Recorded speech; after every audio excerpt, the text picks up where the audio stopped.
അവൻ പിന്നെയും എന്നോട് പറഞ്ഞത്, സമയം അടുത്തിരിക്കയാൽ ഈ പുസ്തകത്തിലെ പ്രവചനം മുദ്രയിടരുത്.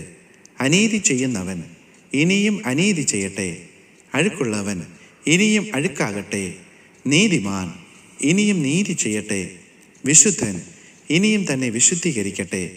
ഇതാ ഞാൻ വേഗം വരുന്നു. ഓരോരുത്തനും അവനവൻ്റെ പ്രവൃത്തിക്ക് തക്കവണ്ണം കൊടുപ്പാൻ പ്രതിഫലം എൻ്റെ പക്കലുണ്ട്. വെളിപ്പാട് പുസ്തകം 22-ാം അധ്യായം 10, 11, 12 വാക്യങ്ങൾ.